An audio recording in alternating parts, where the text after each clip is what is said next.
Welcome to Daily Wisdom, as we seek every day to apply a piece of God's wisdom to our daily life. So today we are going to be continuing in a reading plan that we've started called The Essential Jesus. You can find that on the Bible reading app, and there's all sorts of information in the link description below so that you can download it if you wish and track along with us.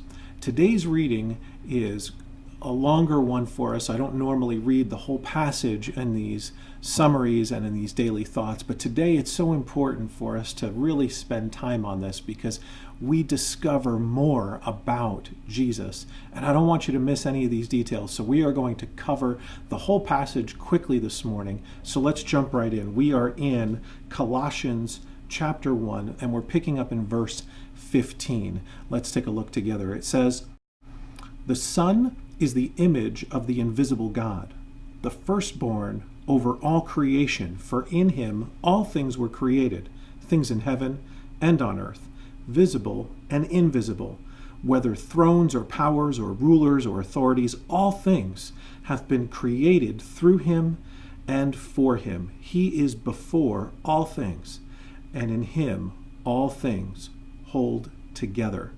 That first section points us to this idea that Jesus is God. Not only is he a part of the Trinity, as we've discussed in our previous videos, and if you haven't seen those, you may want to look back at the previous videos to kind of catch up to where we are now. We've learned about Jesus as a part of the Trinity, that he's a part of God. And not only is Jesus deity, but what Paul's talking about here is that he was present at creation, kind of providing further evidence for Jesus being a part of God. But also, he was a part of the creation process. He was present at creation and a part of creation. And beyond that, he's also a part of sustaining creation. As God breathes life into us and into every child that is born, as everything that exists on earth that has life, it is sustained somehow. And part of that sustenance, part of that ability to continue to exist as life, comes from our source at creation, from God. And Jesus is a part of that. Look again at what Paul said. He is before all things, and in him all things hold together.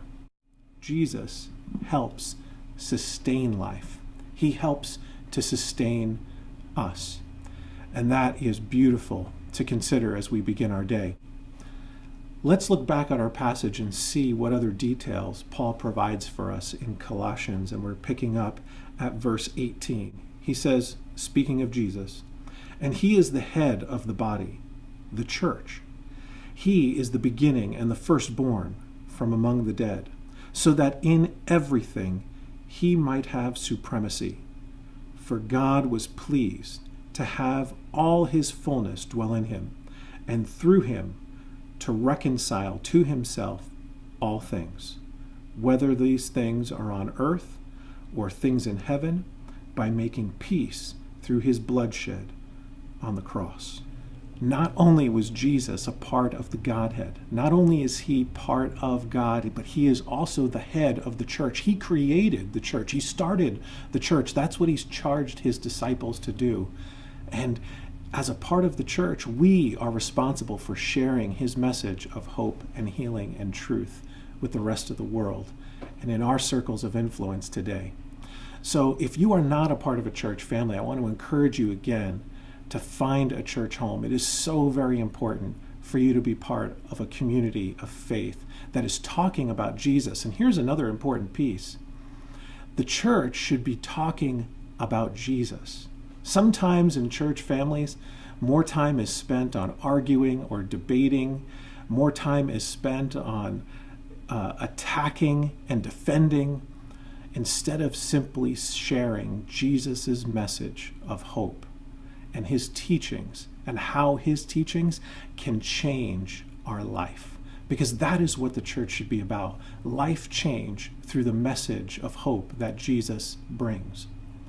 Let's continue with some more details. In verse 21 it says, "Once you were alienated from God and were enemies in your minds because of your evil behavior. But now he has reconciled you by Christ's physical body through death, to present you holy in his sight, without blemish and free from accusation. If you continue in your faith, established and firm, do not move from the hope held out in the gospel. This is the gospel you have heard, that has been proclaimed to every creature under heaven, and of which I, Paul, have become a servant. Paul is saying that he has become a servant of this message of hope that Jesus brings. This message that you can be free from accusation. You can be free from all of the wrongdoing in your past. If you are living to the mistakes that you've made in the past, you're not living. If you're living connected to guilt and regret from decisions you've made, you're not living, you're just existing. And you can be free from that through the act that Jesus made in his death on the cross. That is why Jesus came, not only to share this message of hope, but the hope that brings you and me and all of us to a place of restored relationship with our Creator. So I hope that you maintain this thought throughout your day today. Let this be a point that you reflect on, knowing that you can be free from the wrongdoings of your past through Jesus, and that he is the one that sustains us and all of creation.